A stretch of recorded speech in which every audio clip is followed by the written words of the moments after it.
Notre partenaire Satou Global Business, bienvenue à la structure LSI Holding Business. Merci. Maintenant, on va vous poser des questions. Vous allez nous parler un peu de Satou Global Business. Merci pour l'invitation. C'est un réel plaisir d'être là aujourd'hui.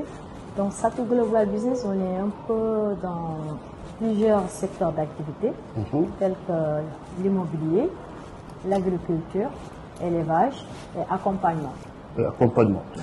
Maintenant, concernant le terroir de Satou, qui est intéressant pour la communauté Tawfekh, est-ce que tu peux nous faire la présentation de la terroir de Satou? Donc, la terroir de Satou, c'est une structure sur Global Business. Donc, c'est cette partie-là, terroir de Satou, qui va englober tout ce qui est la partie élevage et agriculture. Et la partie transformation et la commercialisation de nos produits. Est-ce que tu peux nous parler des différents produits de Satou Global Business? Jamonochi, Satou Global Business, quels produits les proposer à la communauté des 10 000 personnes de la LSI? D'accord. Donc, Satou Global Business, par exemple, vous faites que premier point, moi, je l'immobilier. Donc, les produits terrain, hectare, vu que c'est un accompagnement. Donc, accompagnement, nous visons la diaspora.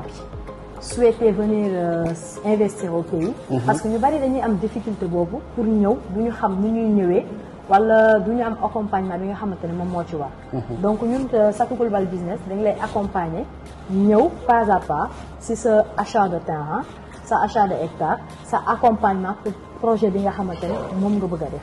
Donc premier service là. Donc terroir de Satou nek filière ci Global Business. moom mooy englobé lépp lu nga xamante ne moom mooy produit yi ñuy bay ci suñu terroir. Tel que poivron, tel que citron, tel que papaye, arachide.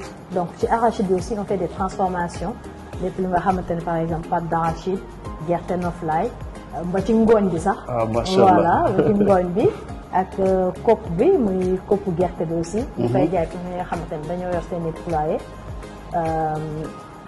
Ginaar, nen, caille, donc oua, en fait, on a englobé plusieurs choses et tout ça. Ah, ça c'est joli. Ça veut dire que tout simplement, il y a Satou Global Business, il y a la terroir de Satou. C'est Satou Global Business, c'est tout ce qui est immobilier. Par exemple, si une communauté nek France ou les États-Unis, bëgg fi terrain, mënul déplacer wu. Tay Satou Global Business mën nako accompagner mu am terrain, def construction, ba jox ko caabi yob. Effectivement. Ah, la communauté Tawfekh, c'est Satou Global Business vraiment. Elle est pertinente. Bon, on va parler aussi de la terroir de Satou.